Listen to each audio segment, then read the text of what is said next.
batia 4 horas de manhã, 4 horas de tarde. Comecei a sentir que a bola fazia realmente uma curva de 2 metros, 2 metros e meio. Welcome to the 84th episode of Folha Seca. Today we're joined by Jan de Jong, CEO of the Eredivisie and former CEO of Feyenoord. Jan, welcome to Folha Seca. Thank you.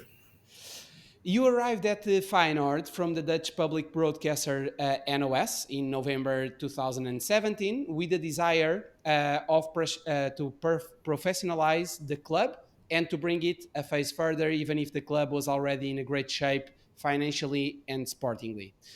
One thing I think is interesting to mention, you consider that Feyenoord has a scale of a medium-sized business, yet it gets more attention than all the multinationals combined. So even if the NOS... True. What? Which is true. Exactly. So from a leadership and operational standpoint, how does managing a football club differ from overseeing a company outside of sports? Yeah, it's a difficult world. And it's a different world than being CEO of a public broadcaster. Even then, you're a public figure. But being CEO of Feyenoord, there is always a lot of attention. So you're almost daily in the news and you're world famous in the Netherlands. And there is a lot of positive, but also a lot of criticism on every move you make, and certainly every move. And when you do an announcement, there are at least 4, 5, or 6 cameras. So everything is recorded, everything is making reaching the public, and everybody has an opinion about you. An important milestone during your time at the club was the launch of the current training ground of the first team in June 2018. It was delivered on time. It was even under budget, 9.5 million euros, partly financed through a mortgage and partly through the club's own funds, without subsidies, any kind of this stuff. Considering that the participation in the Champions League in the season 17-18 was really important, helped a lot. How important, as well as how tough, is it to put aside a percentage from the participation in European competitions and even from player sales to constantly improve the club's infrastructures? Yeah, for me, it was a very easy choice because at that time we want to be more professional than before. And we hadn't had a very good practicing facility for the first team. So you can, if you qualify for the Champions League, and it was a long time before that Feyenoord was qualified for the Champions League, we discussed with each other and decided that it is more important to do something with the infrastructure and put money aside for a long-term view than spend additional money on new players. And so we make the choice to choose for quality and a long-term view. And this is very necessary because before that, the training ground was very amateuristic and not of a high level, and the players were complaining. So we said we put money aside for a top of the state-of-the-art training facility. And that's a decision you make. And I'm very proud until the day today that we make that decision, because I think that's very good for the club and for people are now, if they go to Feyenoord, players, they are proud of the training facility, that it is very nice and high quality. It is quiet.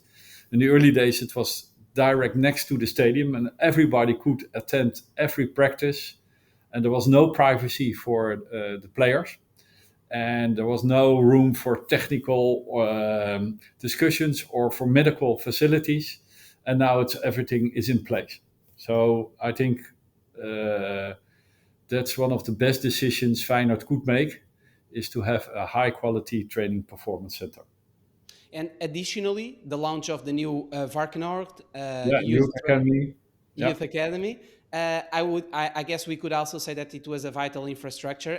Basically, it was opened just immediately after you left the club, Yeah, and I was also there.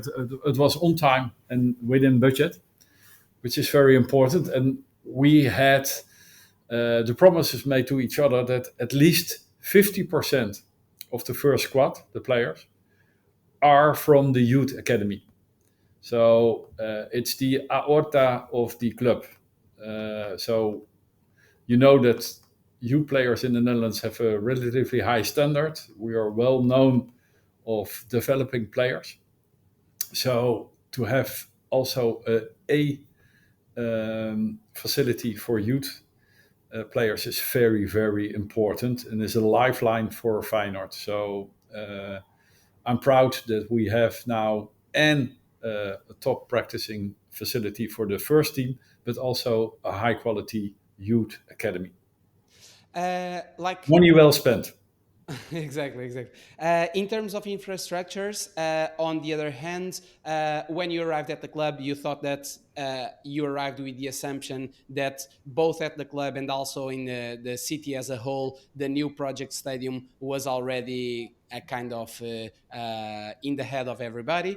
Yeah. But still, it was conceived in the euphoria of the 2017 league title, but you immediately came to the conclusion that Feyenoord wasn't prepared to handle what it was needed. Now, So it took me 2 or 3 months, or to be honest. But okay. But this project, in the end, like club communicated in April 2022 that this was an end project, meaning that they will continue to play in the CUIP with a new multi-year plan allocating at least 30 million euros for technical upgrades. What, in your view, are the primary areas requiring this investment, and how critical are these interventions? now, first of all, I think in the end of the day, the Kuip is a very, very beautiful stadium. I don't know if you've ever been there, but it's a temple. It's a cathedral. It's very, very nice. But it has to be renovated.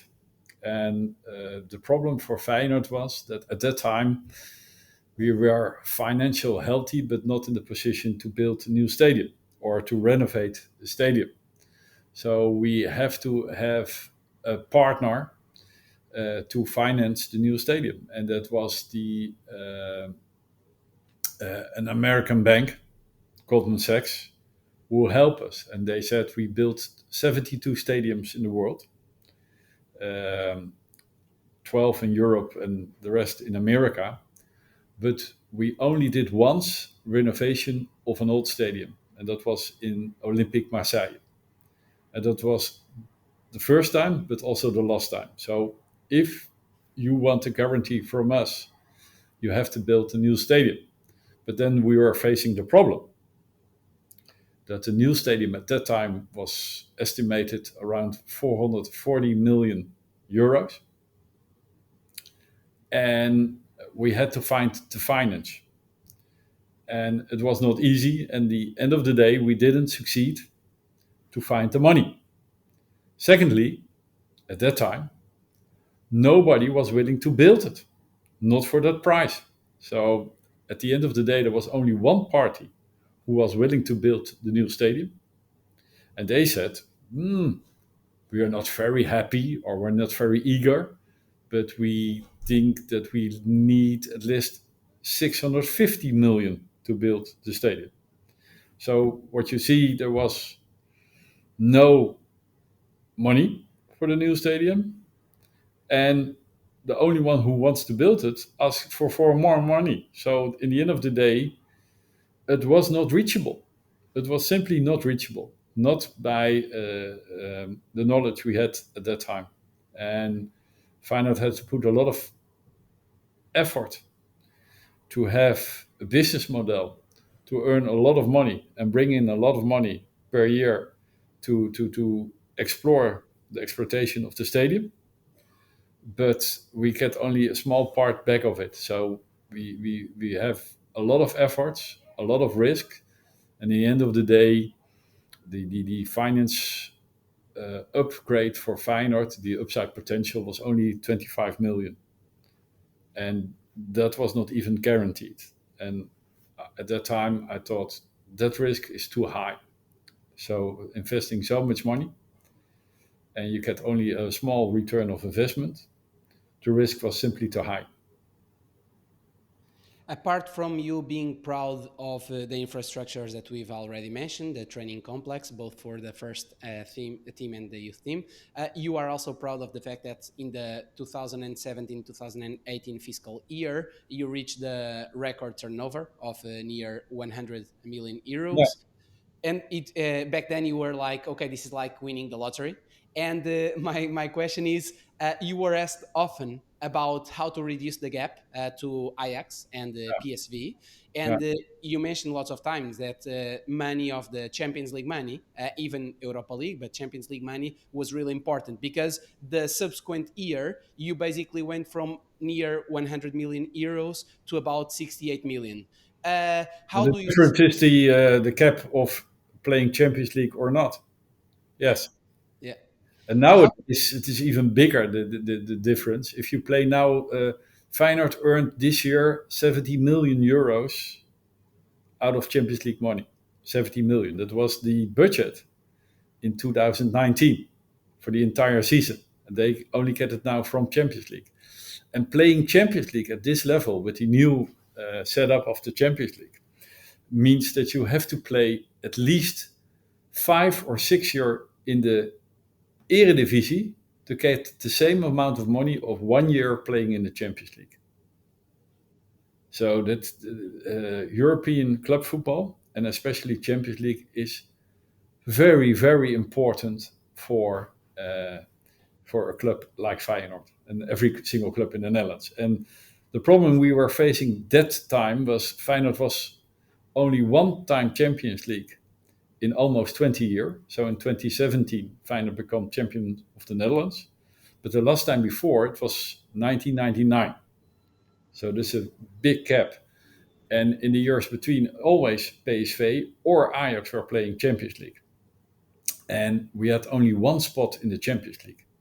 So the winner, the champions, take all the money. Now we have 2 spots in the Champions League and probably 3.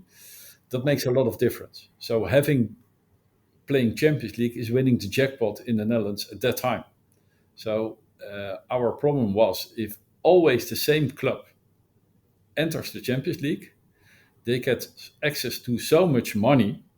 So the difference between the number 1 and the number 2 or the number 3 is so big, it's hard to bridge the gap. Luckily, we did a lot of good things in Europe, all the clubs together in the Netherlands. And we went from spot 14 in Europe to spot 6. So we have a second access to the Champions League, and that helps a lot. So if you're not the Champions League, and there's only one champion a year, as you probably know, if you are second, you're still entering the Champions League.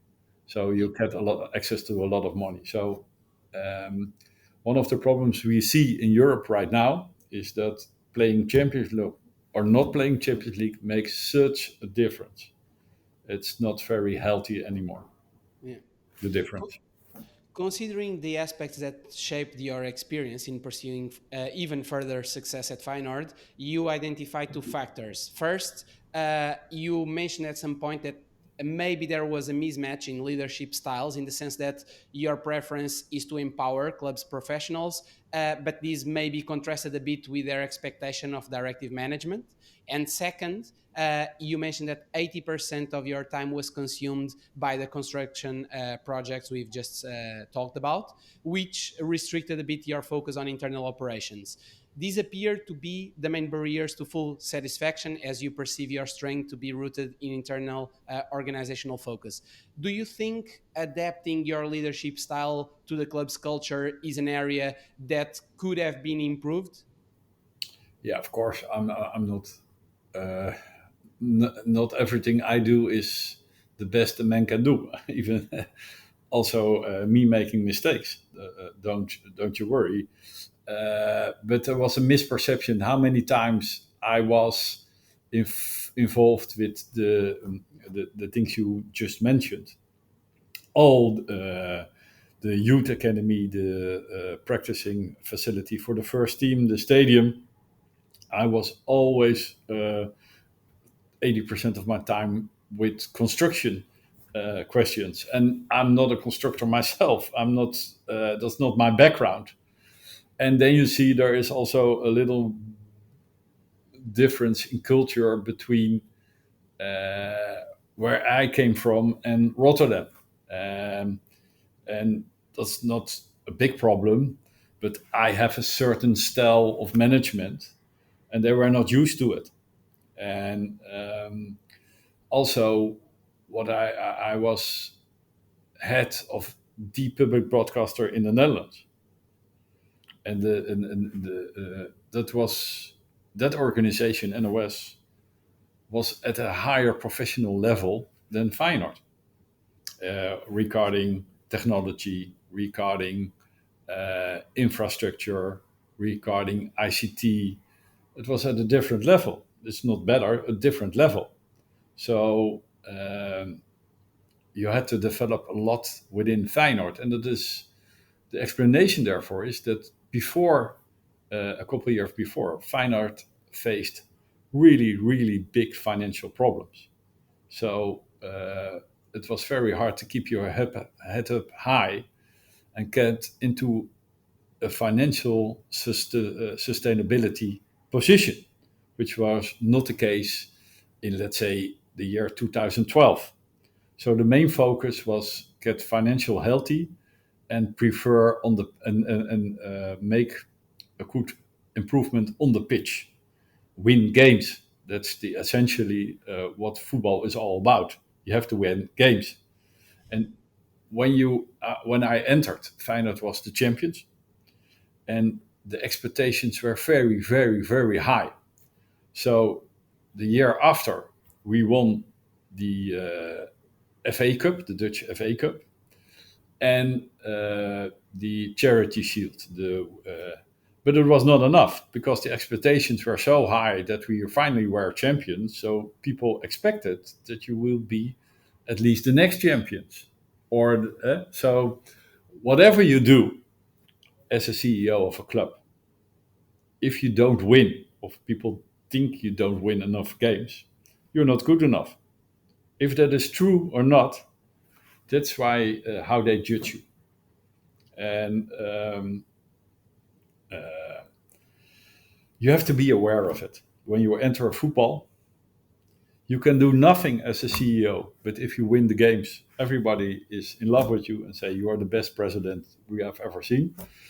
And if you lose some games in a row, or you cannot meet with the expectations, they say we don't like this guy.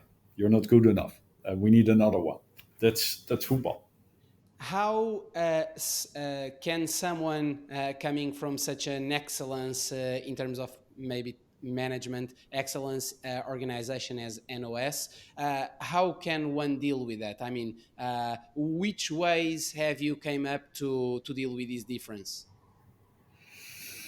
Yeah, at NOS, I always did the negotiations for big sport acquisitions like the Champions League and the World Cup, the Euros, and European football. So I was very much involved with football my entire career.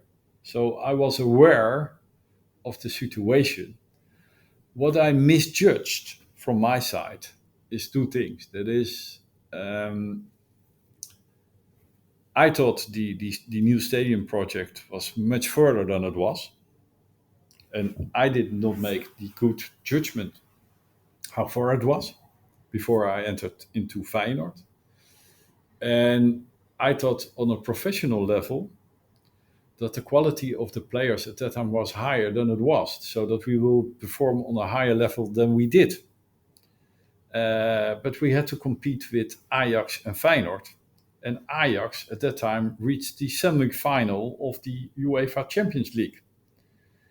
And at Feyenoord, there was some sort of people were nervous that we are not the Champions League. We are not the champion that year, but Ajax almost reaching the final of the Champions League. That the bridge between Ajax and Feyenoord was so big that we had to take financial risk and buying players we could not afford. So there was some sort of sentiment from we have to put more money in the club and more get more expensive players and take more financial risks than I thought at that time was good for the club.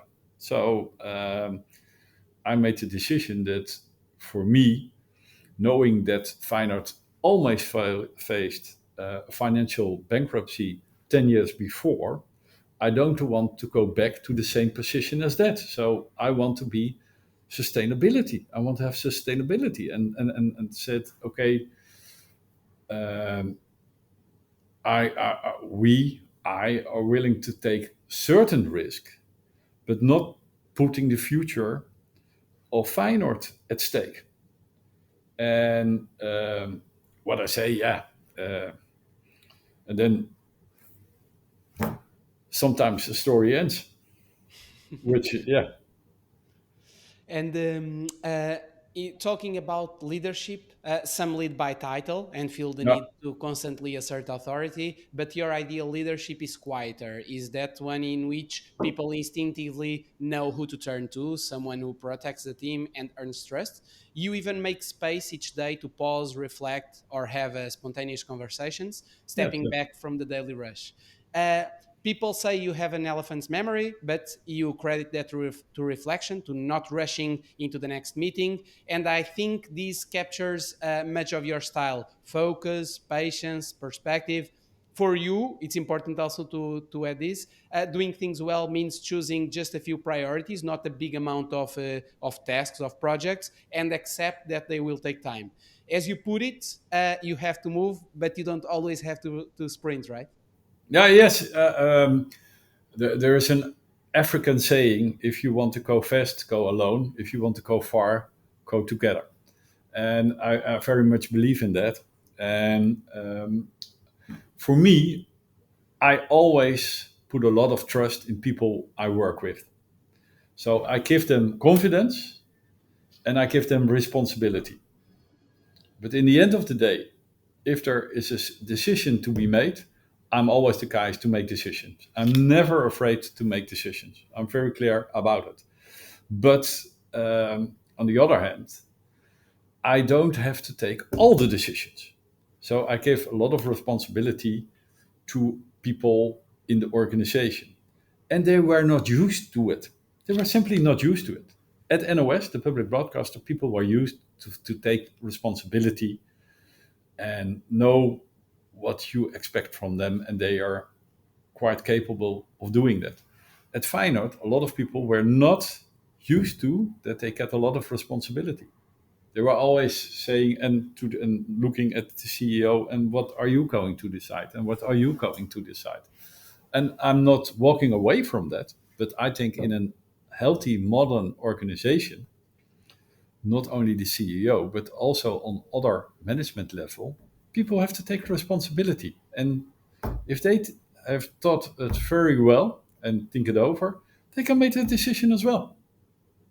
You cannot be an expert on every single aspect of being running a football club. That's simply impossible, in my opinion. And there is also one interesting thing because many leaders fear vulnerability and then admitting doubts because they see these as a sign of weakness. And Not for me. exactly, by contrast, The opposite. you think it's the opposite. And also some leaders withhold information to retain control, and you also try to do the opposite. You are conscious that no organization is flawless, so I think also an interesting trait of your leadership is that you don't mind recognize that you often also make mistakes, and I think this is important also Yeah, of as course.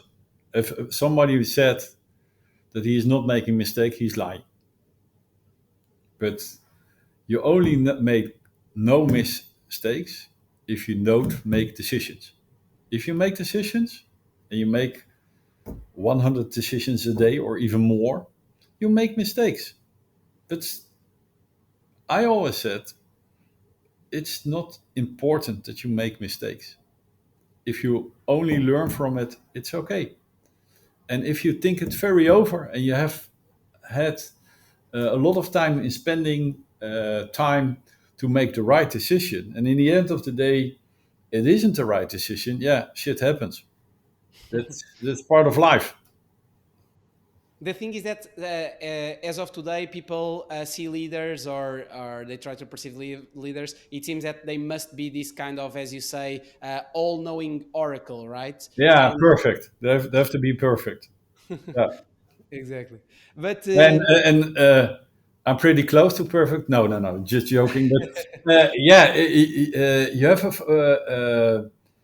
to have self confidence, but you don't know everything, and you learn by the day.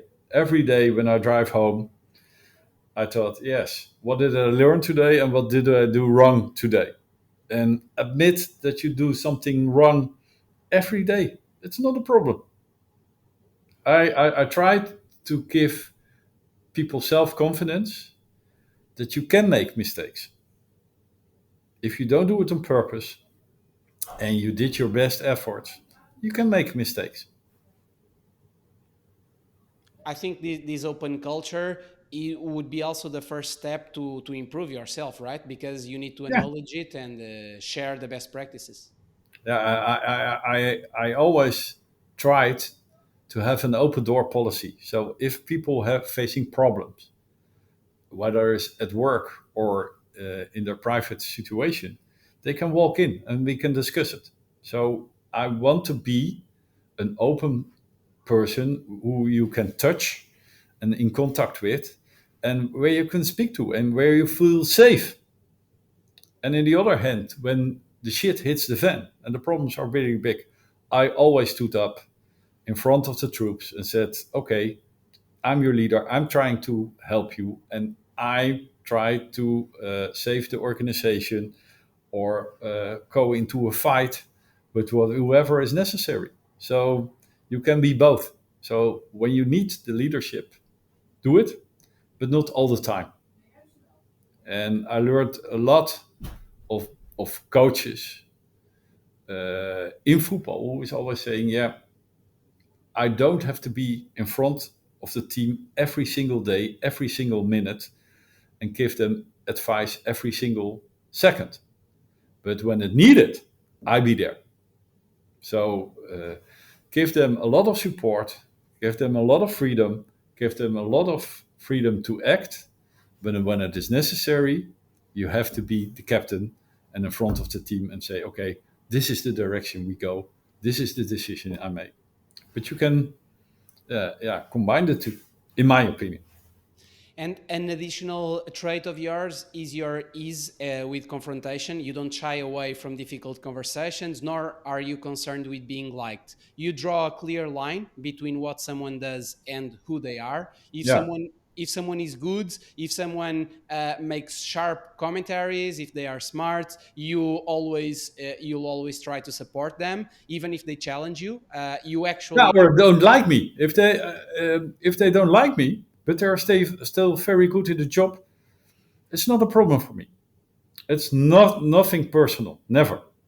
yeah. So I liked the intellectual fight always, but they don't have to be a fan from me. No, if they don't like me, but they're very good at the job, I support them and I can work very well with them together. No problem at all. In leadership, how relevant is the ability to separate the professional from the personal? Yeah, it's very important on one hand, and the other hand, it's always very nice if you know a person very well and you are negotiating with a people, but you know his or her interest and what he or she is trying to arrange and what she needed. So I try if I try to be in an agreement, I always want to know something from the other person. I want to be on a good level with that person, because when you're negotiating, and when it is not going very well or it's a hard time, it's nice if you know the other people, because then you understand and you can better discuss with difficult issues with somebody who you know than you don't know, because you don't know how they react at that time.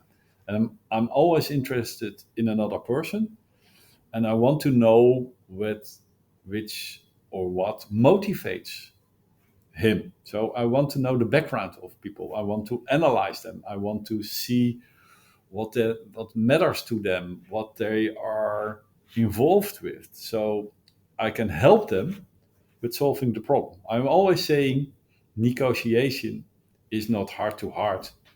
It's helping each other to find a solution which is for the both of us uh, the best we can arrange. Turning to And I'm always negotiation. for long-term relationships in negotiation. So I don't say I want the best deal for this moment. I want the best deal for the long term. Yeah, this means that maybe you can't always maximize your gains because you don't want to undermine trust of the counterpart, right? I think the maximize the deal is that you also, the next time you meet each other, the other party is not saying, I'm on revenge. The last time you nailed me, I get this bad deal, and now I want revenge. No, it has to be profitable for the both of us. And then, in the long term, you made the best deal. That's my opinion. Whether at Feyenoord or now in the Eredivisie, an experience we'll explore further shortly, which negotiation are you most proud of, and how did your approach contribute to its success? Now, for new, we did a new renewal of the new media contract, and the team of Eredivisie did, I think, a very good job. We made a big increase of almost 40 or 50%. And we are now a very healthy organization. All the problems out of the past are uh, vanished. We have a clean sheet, we have no debts, and we are a shareholder of 44.1% of a very healthy company exploring the media rights in the Netherlands. So that's made me very proud. And we had a big deficit within our joint venture, and that has completely disappeared uh, since the 1st of July this year. So that makes me very happy. How did you manage to, let's say, to make Disney via 21st Century Fox, a joint venture since 2012, forgave you 350 million euros, if I'm not mistaken, in Yeah. prior debt?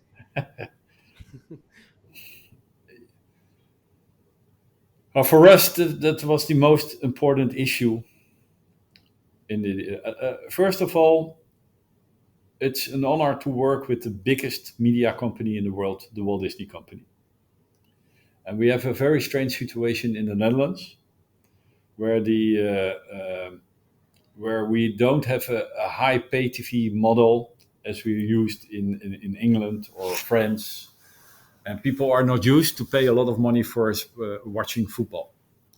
So within the model, you have to find a solution. So we said, okay, we are shareholder, and we give you the chance to prolong the contract for long term. That is typical, what we explained before. I believe in long term relationships, and that it makes the football better and not going for high peaks and then low high peaks, which you see in other countries. We believe in a growth through the time. And we said, okay, we are very much appreciate the joint venture we have, but we have to solve 12 problems. We had a list of 12 problems. And one of them was the debt of 350 million that had to be disappeared. So we start the negotiation. Whatever you do, the deficit has to be away. That's for us very important. On two reasons. You never know what happens in the future. And secondly, the value of the joint venture we are in is much higher when there is not a deficit in the company itself. So for us, our share of 44.1% is now valued much higher than it was before because it's a healthy organization. So for us, when the shit hits the fan or when there's a problem, we always have a very healthy company, and we, without private equity from another party, we have 44.1% of this company. And together with the Walt Disney Company, that makes a very strong brand. And for us, ESPN, which is the broadcaster, is a very big name.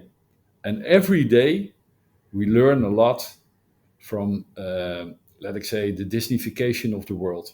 So they are top in the entertainment industry, and we learn from that. And that helps to develop the football for the long term, in my opinion.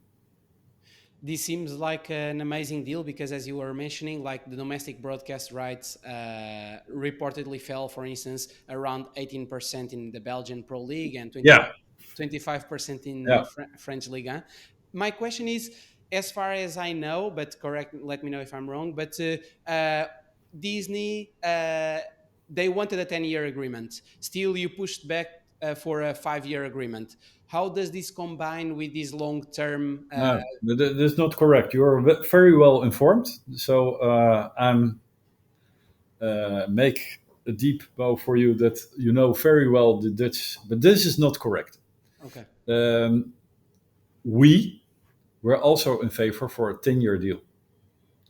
But at that time, the risks for Disney was so high by a 10-year deal that it was Disney who said, we had a head of agreement saying for 10 years.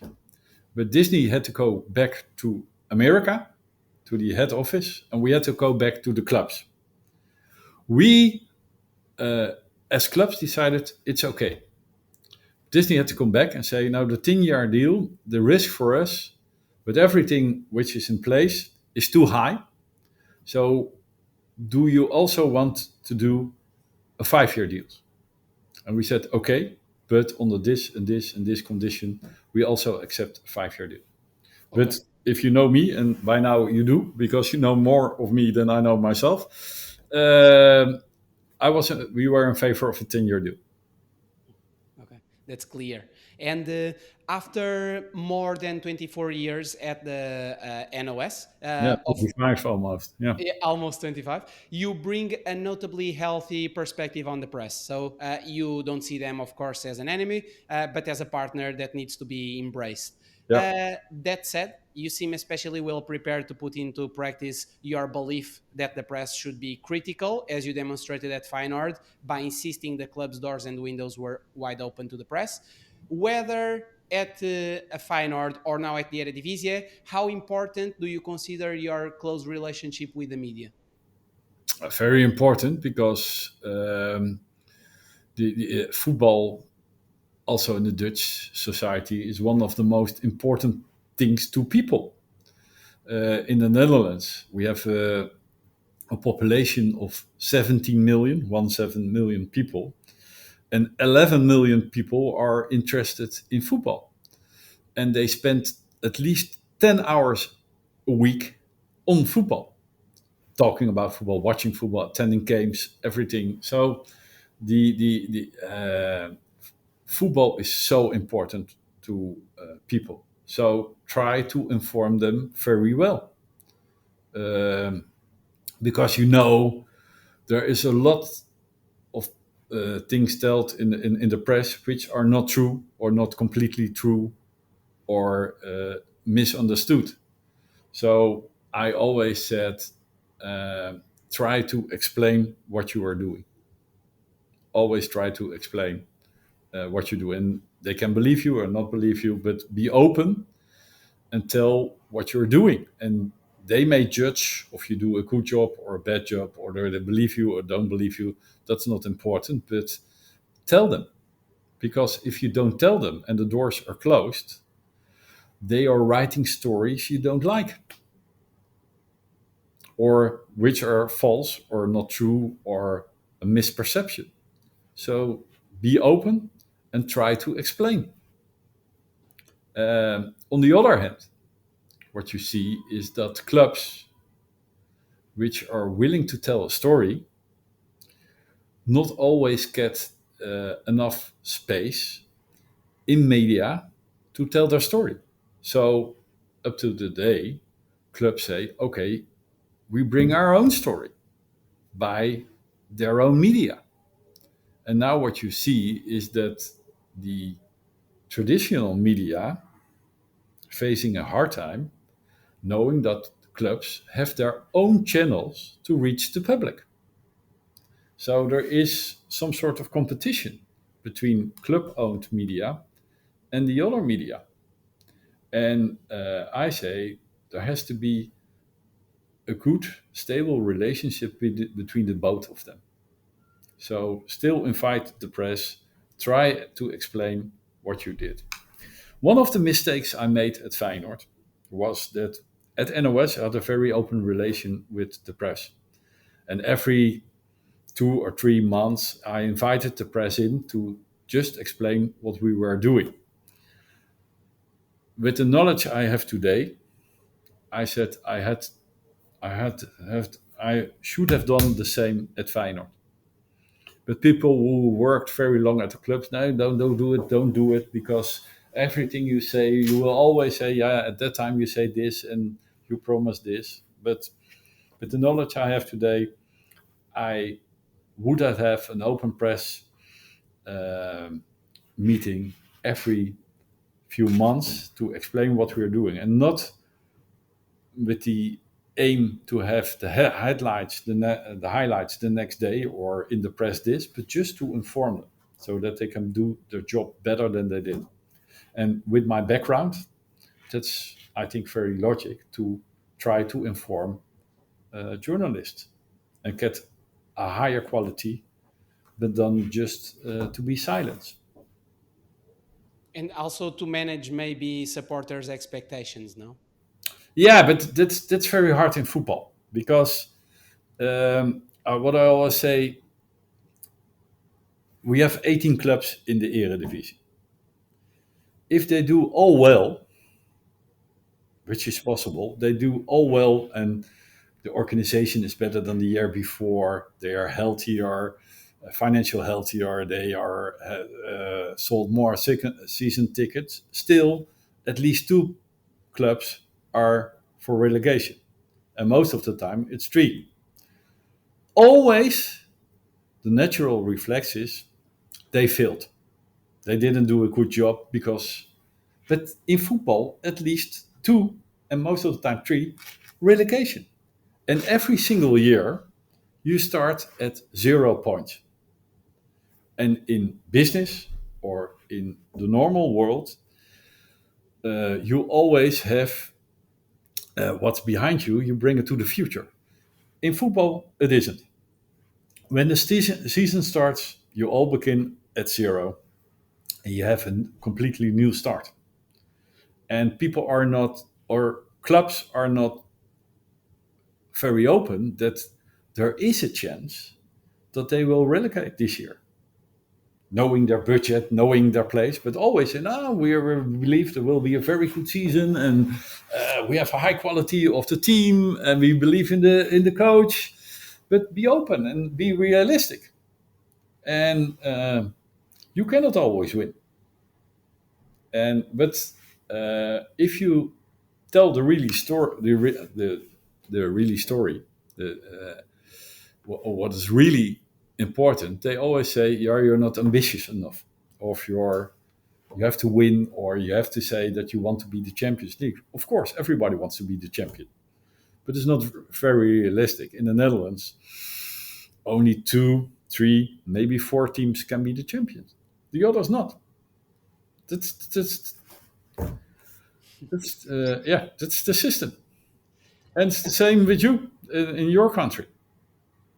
Not everybody can be a champion. It's impossible. So be realistic. And for smaller clubs, when they have success, they always think it's the beginning of more. But some of the time, it's the finish. And then they go back and they go up. But always when you win something, they think it's the start of a fantastic story or a fantastic adventure. It's not. Most of the time, it's the end of a fantastic story, not the beginning. And it's very hard to tell this story to your fans, but it's true. Yeah, also because of the randomness of football, right? Like maybe you're not doing things correctly, but you have like more 20 points that what you should have, and then there is an important misalignment between the expectations for Yeah. the near future and the quality of your work. One of the nicest thing of football is the expectations. When you go to the stadium, every single fan they will see. We will see today a great game, and they will perform. I like that, the atmosphere before the game. But the reality is something completely different. Yeah, Yeah. you lose games. It's not going well. That's part of the job. It's part of the deal. It's part of the amusement. It's part of also enjoying football. Is that you can complain. Oh, they played terrible today. Oh, did you see that player? Oh, he was so. That's also part of the fun. But be realistic, and the expectations are always very high. But no, if you there is in recent history, even the biggest teams don't always win, and they're always on top, and then they're on a certain period, and then they are down, and they go up. Even Real Madrid or Liverpool or AC Milan, it's part of life. It's part of the ecosystem. After Feyenoord, you decided to step away from football, but the Eredivisie opportunity arose. Yeah, Speaking about the main challenges, maybe we could mention the non-European Union minimum salary, which is yeah. really, really high at the Netherlands at So, 560K. yeah, at this time it's 600,000 euros. 600, okay. And in Yeah, Belgium, is it continue to be 85 or? yeah, or even less. Okay, Yeah, okay. And yeah, of course, whereas, for instance, your most direct competitor, the League of Portugal, for instance, even some Brazilian players appear to obtain valid passports relatively easily. yeah. So you've mentioned ongoing discussions with the FIFPro and VVCS, the Dutch Footballers Union. Are there any significant updates? Not yet, but for us, uh, we are. There is a Dutch saying, but you will understand it, that we are saying we are not the best child in the class by paying so much money for non-UA players. We are the only child in the class, because if you compare to all other countries, nobody is saying that the average non-European player has to earn is what at least 150% of the average which a player is earning in the Netherlands. And we are a selling market. So for us, it is very important to have young, attractive players from Brazil or Argentina who make a career in the Eredivisie, and then we can sell them. And we have a slogan, say, made in the Eredivisie. And a lot of big players starting their career, Romario, Ronaldo, Suarez, Virgil van Dijk, every big player started his career in the Netherlands. So for us, it is very important to get access to very young, talented players. And could you please explain to me which the difference is to have a German player or a Czech from Czechia player or Poland instead of a player of Argentina or Brazil?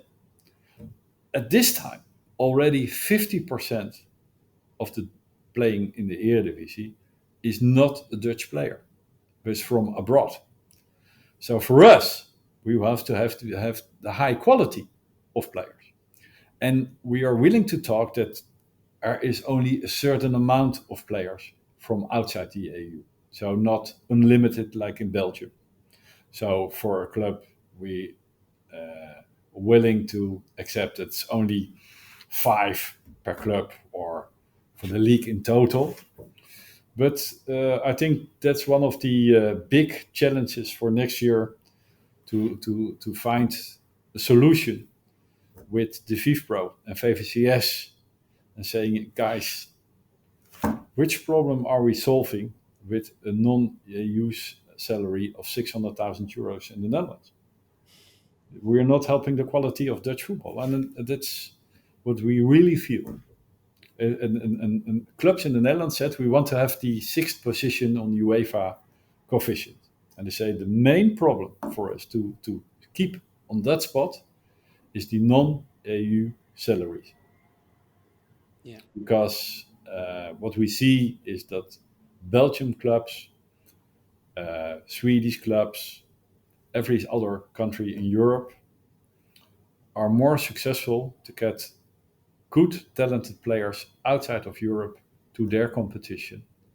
And for us, at this time, only Ajax, Feyenoord, and PSV can allow to have people from outside the EU. Yeah. And that, I think that's not good for the football in the Netherlands. And on top of that, Jan, you also have the challenge of the Dutch football calendar. And also you had, now not anymore, but the thing of the grass, natural grass and so on. Could you elaborate maybe a bit on both points? Yeah, of course. We are very happy to announce that from on this season, everybody has to play on natural grass.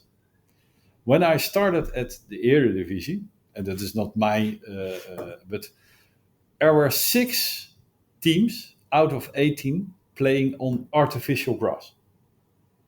6. And the top clubs were complaining for 2 reasons, because it's another game on artificial grass. And secondly, a lot of players don't want to come to the Netherlands knowing that there were so much artificial pitches because they were afraid for injuries.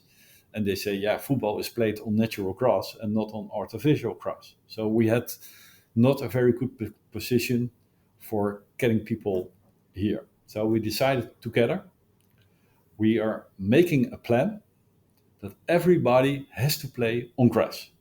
But there has to be a positive incentive. And we arranged with each other, with the clubs, that 5% of the money they earn in Europe through European football, club football, we put it together. And if you're playing on grass, you get access to the 5%. And if you're not playing on grass, but on artificial, you will get nothing from that. So knowing that were relatively successful in Europe, clubs are saying, okay, if we are on grass, the level of the competition go up, but we get also access to a lot of money. And it worked very well. So one club after another changed from artificial grass to natural grass. And then we decide, okay, this goes so well. Now it's an obligation. You have to be on grass. And this year, there are 3 teams going from the Keukenkampioen-divisie, which is the second tier, to the first tier, to the Eredivisie. And they had to change from artificial grass to grass. This is done this summer. But they know it's an obligation. So in the end of the day, from the 34 clubs in professional football in the Netherlands, now only 4 are still playing on artificial. And when we started, it was around 12 or 14. So the positive incentive by rewarding them money if they playing on grass worked very, very, very well. And everybody who's playing now on grass is very happy. Okay, we are on grass. The quality of the grass is high. And you have to have, we do 3 examines today per year. So the grass, the pitch has to be of a certain quality. And if the quality is not high enough, you don't get access to the money. So you have to play on grass, but it has also to be a certain quality. So that worked very well. I think that's one of the best decisions we made together. and the clubs are very happy with it. And then of course you have like some things you need to, let's say, to overcome, like the fact that you have some teams concentrated in specific regions and you must avoid that they play in the same day or in around the same day because of Yeah, safety reasons. So this is also a challenge, but I guess that you can overcome that, right? yeah, it's very because due to the fact that Netherlands is a very small country and that we have a lack of policemen, there are a lot of regulations when you play and you cannot play. So let's explain something. That in Rotterdam there are now 3 professional clubs playing in the highest level. They're playing in the Eredivisie. They never can play on the same day at home. Then we have 4 teams in the north. They are under the authorization of one police force. And they say they cannot play on the same day at home. So it's very complicated to make the schedule. And we need a computer in Barcelona. Really, it is. We have 50 pages, 50 of exemptions when clubs are not allowed to play on a certain time due to the fact that the major or police say that's not gonna happen. So we put everything in artificial intelligence in a computer in Barcelona, and in the end of the day we have a schedule. But it's very, very hard. Yeah. But we succeed. We have a competition this year. Yeah. Not all is a threat, though. So, to maintain its competitive edge over rival leagues from Portugal, Yeah. Belgium, the Scandinavian countries, and France, the Eredivisie has implemented several strategic innovations. These include that solidarity mechanism of UEFA money from clubs participating in its competitions to being distributed to other clubs to increase the level of the Yeah. league, which actually is a model that other leagues are trying to copy. And also the flexible calendar adjustments, because of course in return you allow them to request 2 to 3 fixture changes per season. So yeah, just to Yeah, speak. and sorry to No, no, no, interrupt go you, ahead. but there's something else. Normally we play one match at Friday evening, 3 or 4 at Saturday night, and 4 at Sunday. Clubs, if clubs who playing European matches saying we want to reschedule within the weekend, they have to work together with them. So they have to cope with that mechanism. So let's say Feyenoord is playing at home on Sunday, and they have a Champions League match at Tuesday or Wednesday. Feyenoord can say, we want to play on Saturday. The clubs say, okay, we have to do that. And then we have to change a club who is playing on Saturday to Sunday. That's a lot during the season. And on top of that, they have the possibility to say 2 times a year for, let's say, the most important European match, we are not playing at all. So we want to play at a later stage or another different date in the calendar. And that's also allowed. We can also say that La Liga and Serie A, they complained a bit about the Yeah, unbalanced. they were yelling at me and say that it was anti-competitive and that. But we say, yeah, but face it, we had at that time 80 million media money, and they had around 1 billion, and say this is not fair.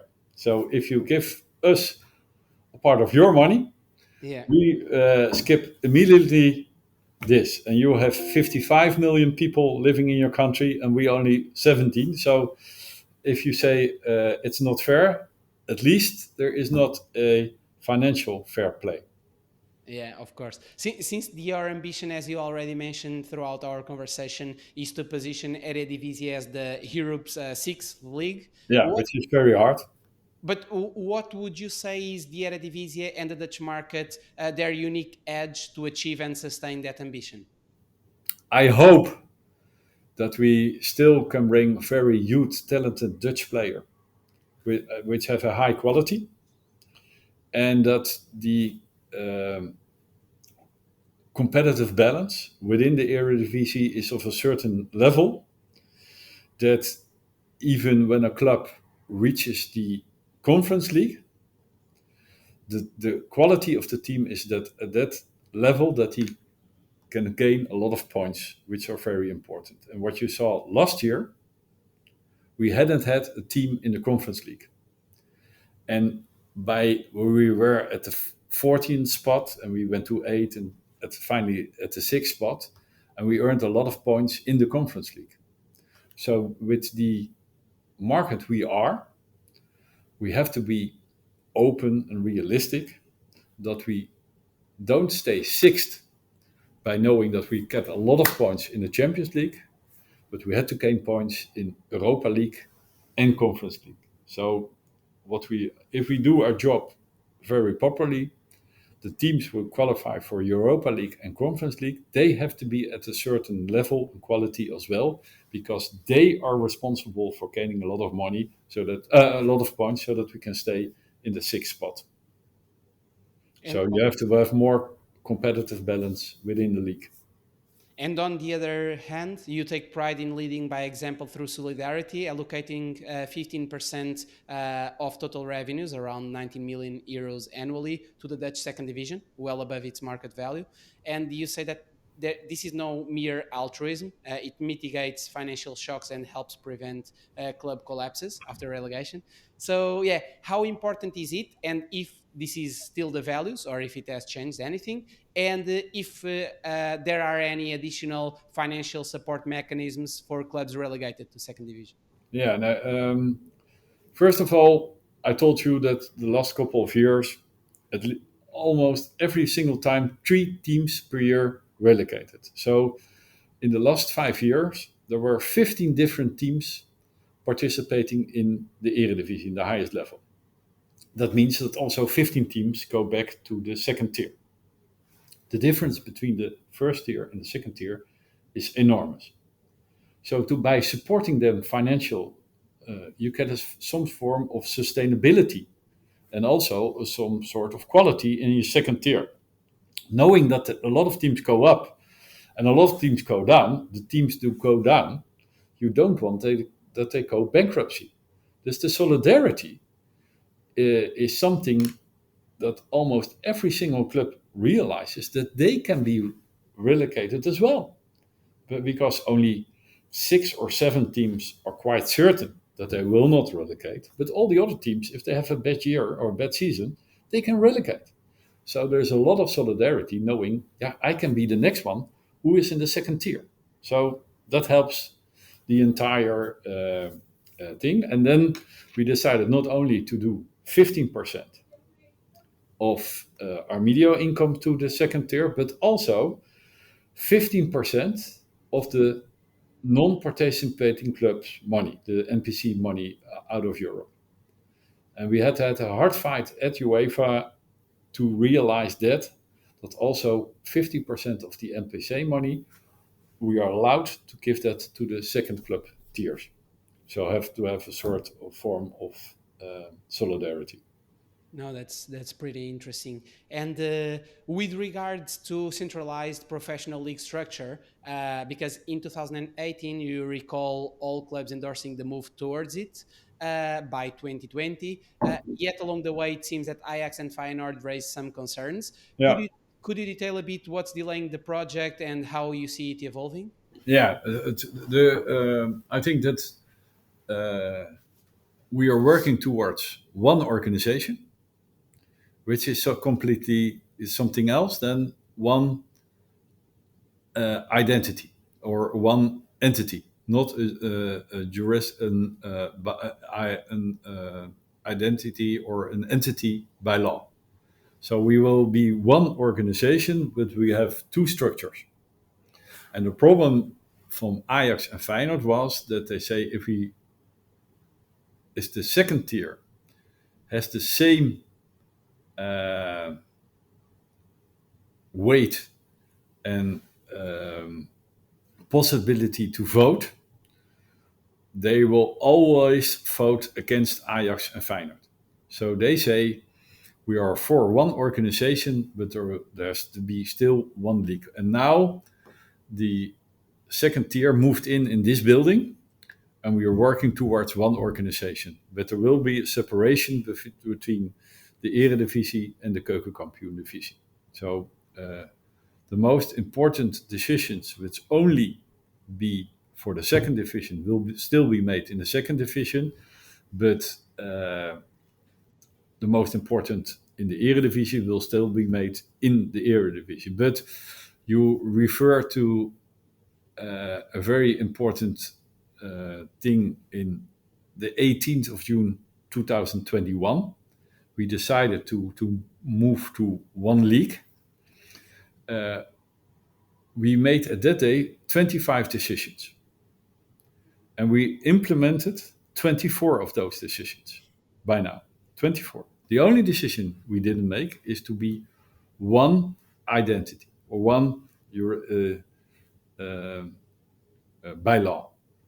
We are still separated, but we are moving towards one organization. That's the only thing we didn't succeed. But all the other things are implemented. You think that it will take long to implement, if in any time, the last one?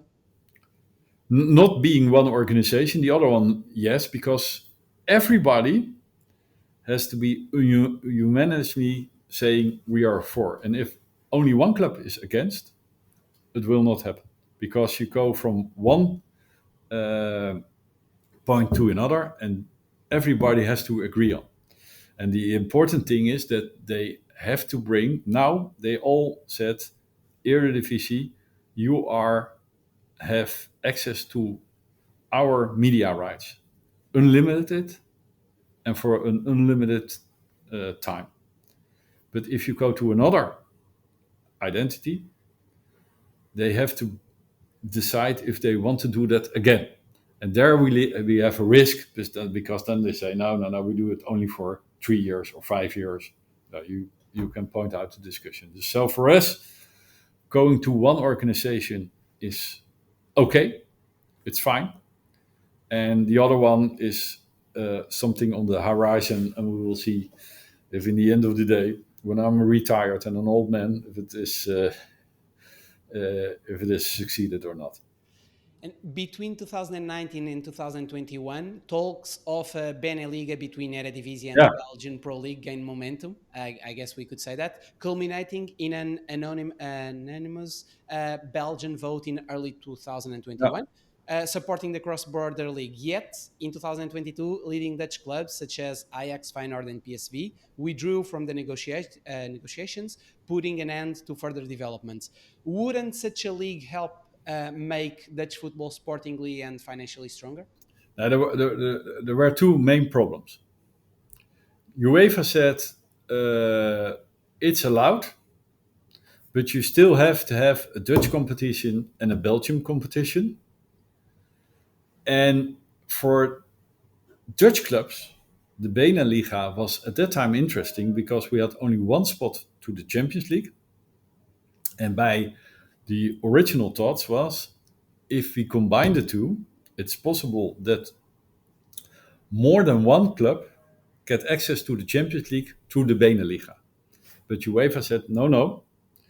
The appointment of tickets will be done per country and not per competition.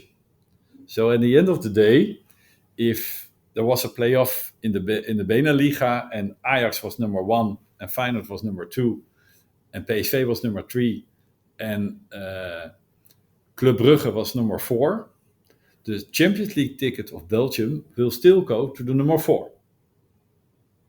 So there was not a big advantage anymore for the Dutch clubs to participate. And on the other hand, the value of the media rights, the estimation was that there was not a lot of increase in the media rights if we combine the two. So on the sportive side, it was for the supporters very uncertain where they're looking at, because you still have a champion of the Netherlands necessary to get access to the Champions League. So you have to have a competition in the Netherlands and only a sort of playoff for the Beneliga. And the two combined, so let's say you have a regular competition of 20 matches and 14 matches in the playoff. You have to combine the two to see who is the champions of the Netherlands. That is for the fans, for the media, not very clear. And the teams who were not participating in the playoffs, they had a very early end of the season. And their season is only over already in March. So what you see now is that in Belgium, they decided to go back to the regular system we have in the Netherlands.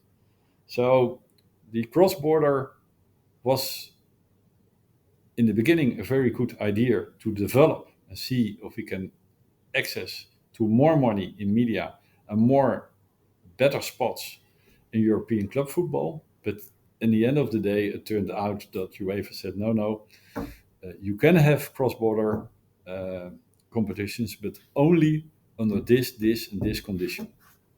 Yeah. Still, speaking about the difference between a company such as NOS and running a club, as you say, like in football, when people has €1 to spend, they will try to spend it straight away. €1.50 or two. Exactly, preferably 1 and 50 or two. So this is one part of one thing that I wanted to ask you, like how does this complicate things and how far can this problem go? And the second part is you like to question things that are like, how can I say, resist practices that are common. And you mentioned that, like that, as opposed to a director of a bank that can speak about money, in football, if you're a director of a club, as you mentioned, it seems that it's not allowed to speak about football from a CEO perspective. So there is this kind of different dynamics between, let's say, corporate outside of sports world and running a football club. In both cases, how do you manage these? How far can this problem go? Let's say this issue, this difference of perspectives. I do everything in life on my own way. And that's not the way, but it's certainly my way. And so what everybody says or does the entire life, I always try to find out by myself if this is the good way. And I would like to improve and to be curious all the time. Why are we doing this? And what's the reason behind it? And everything has to be very logic for me. There has always to be a solution, and I will try as long as I live to find solutions where other people don't see that this is possible. For me, the only sentence I really hate, this is impossible. You cannot do it. That is, my lifeline is, it can be done. Try harder, or think it over, or think it over again and again and again and again and again and again. What you see at football, that it is very unhealthy. So Chelsea is penalized with 50 million, and now they are winning the FIFA World Cup, and they earn 120 million. And the strange thing in football is they don't want to make money, they don't want to win money, they want to win matches.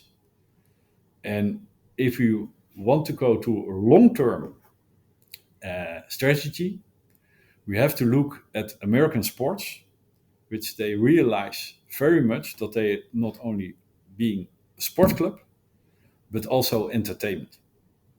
So there has to be unpredictability.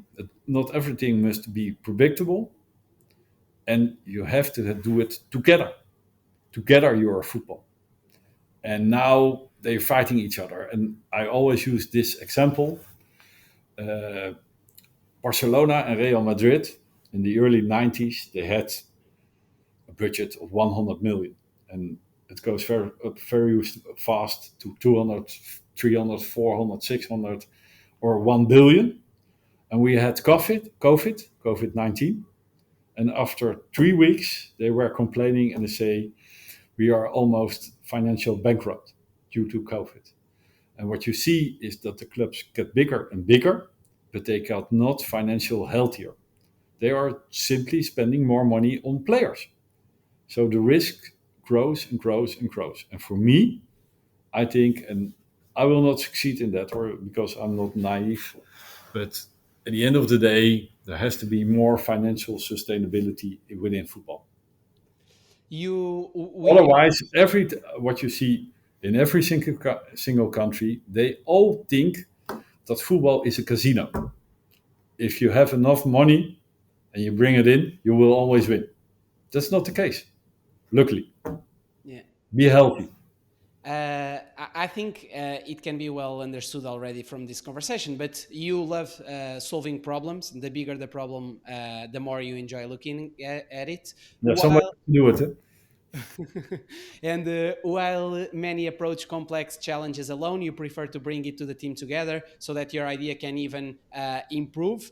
And you were just mentioning about, I think it would take us to the free of thinking, which for you consider your main good, your most good Yeah, free spirit. free spirit. I'm completely independent, not financially, but in my head, I'm completely independent. Uh, Working 25 years at a public broadcaster, you don't get financial independent, but I don't care. Yeah, exactly. But you always encourage people to think out of the box, Yeah, as you were mentioning. And my question for you is it possible to suggest that based on your experience, most of the challenges hinge on the ability of be approached from a different angle in the sense of solving it?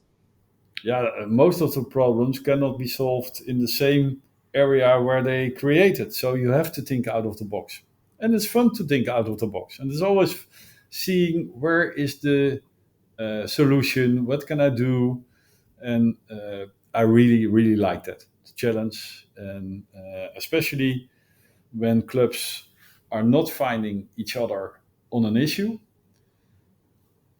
Me and my team like it to see, can we bring them together, and sometimes it's very hard, but it's fun to do, and it is typical Dutch.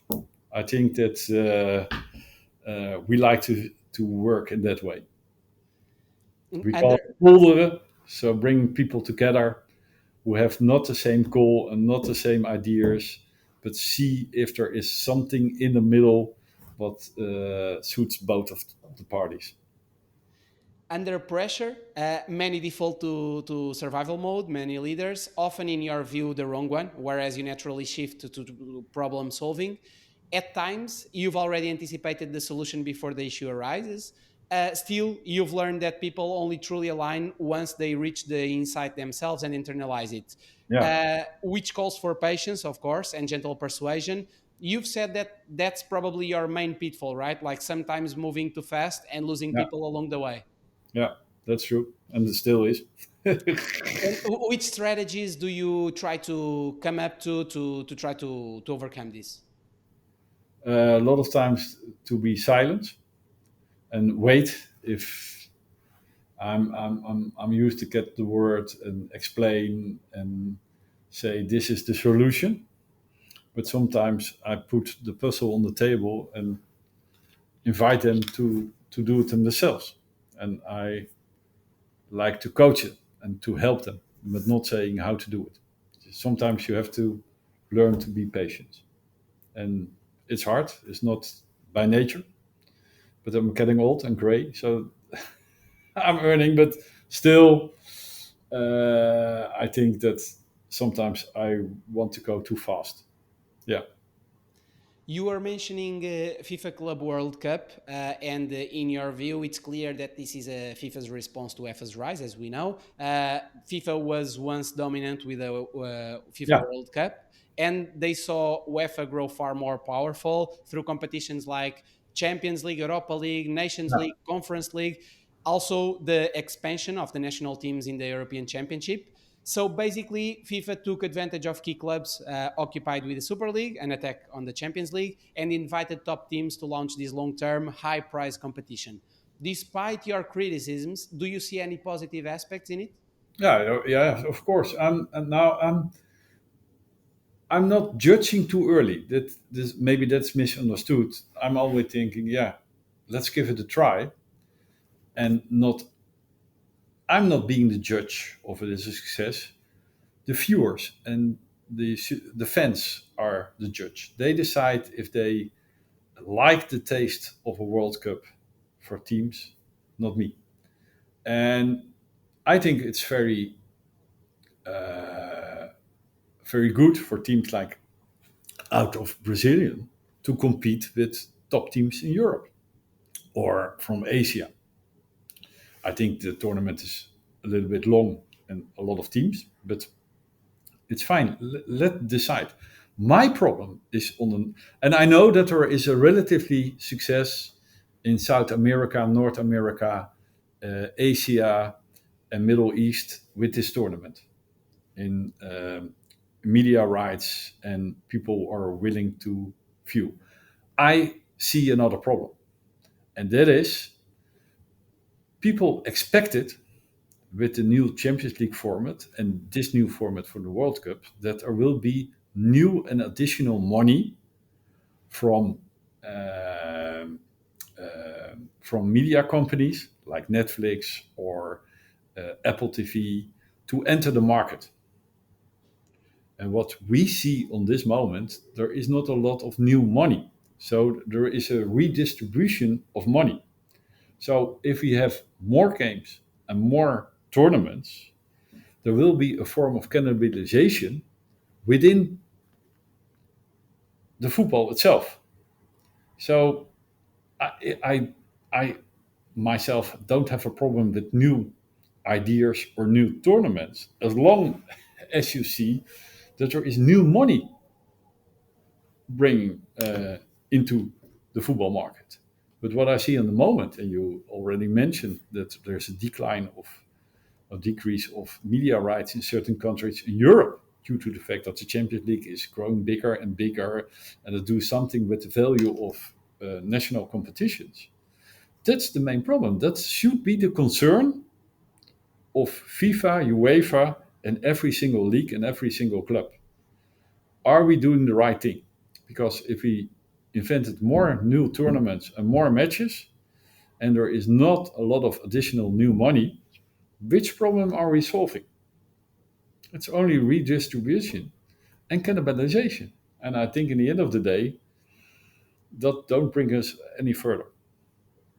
And on top of that, also, of course, like the days players have to rest, Yeah, and also the fact that each day more and more clubs, more and more money is being assigned to fewer and fewer clubs, yeah, right? And yeah, this increases the gap. This is also a yeah. huge And concern. let's do something with the predictability of football Yeah, and the appreciation of how people look at football.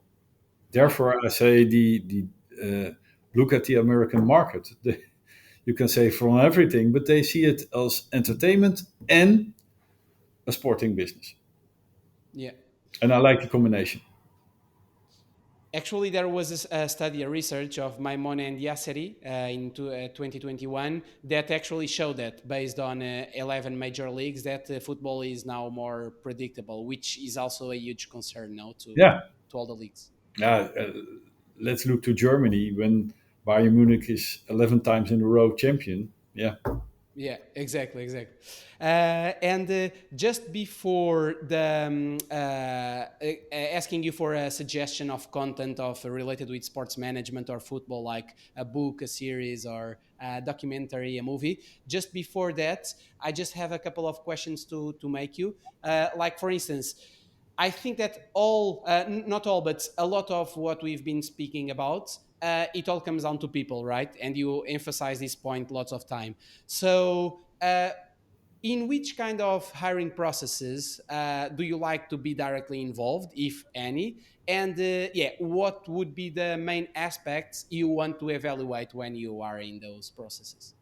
now one of the main processes is what I just tried to explain is the future of media and the interest in football and the redistribution of money, which one of the things I really don't understand in European club football is that if you win Wimbledon or you win the Tour de France or you win the Formula One, it doesn't matter from which country you are. This if a Belgian wins Wimbledon, he gets exactly the same amount of money as a guy from England or from the Netherlands. In Champions League, there is a difference. If you win in the Champions League and you are from England or Italy or Germany, you get far more money than when a Dutch team wins the Champions League. The chance that a Dutch team wins the Champions League is very, very small. The last time a team won the Champions League outside the Big Five was Porto, and that's already 2003. So 22 years in a row, it's from the Big Five. And if they win, they get more money. For me, and I do understand the mechanism that they say, yeah, but we put more money in.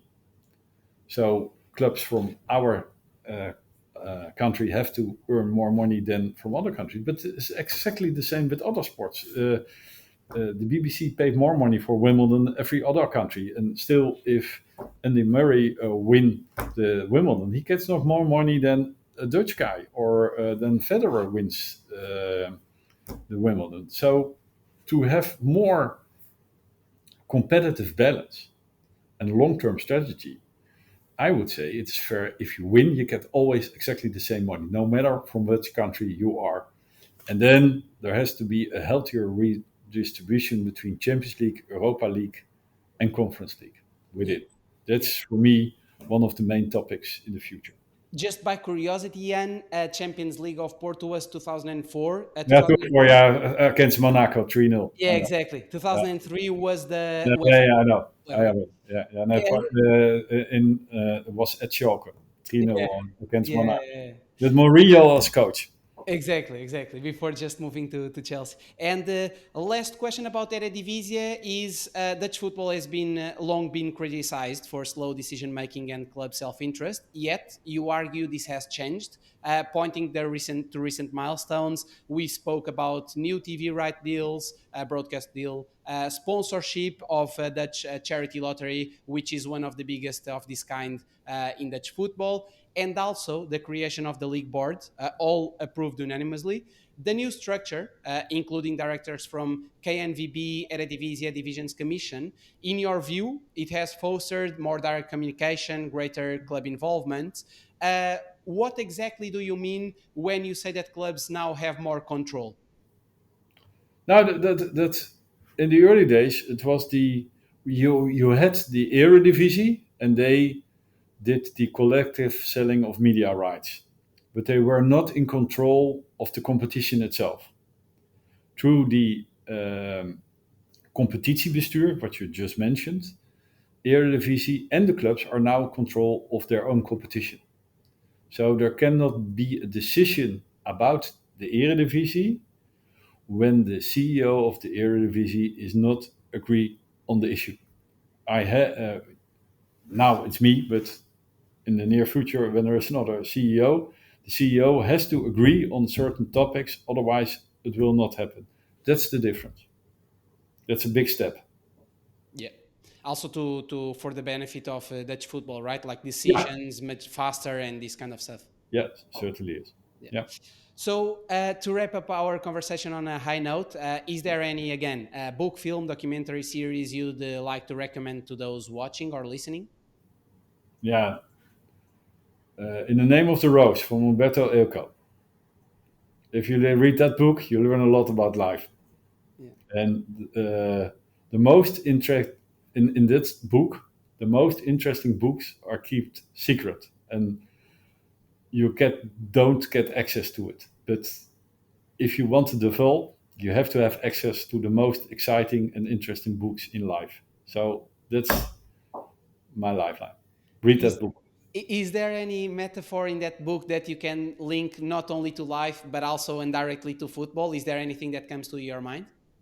Yeah, that's even in football. If something hurts and you instantly know that it is not right, don't put it away, but face it. Jan, once again, thanks a lot for being here at Folha Seca. You're welcome. For just an end note for everyone who's watching or listening, you can just subscribe to Folha Seca on a YouTube channel, or also following Folha Seca in the streaming audio platforms such as Apple Podcasts and Spotify. Thanks a lot.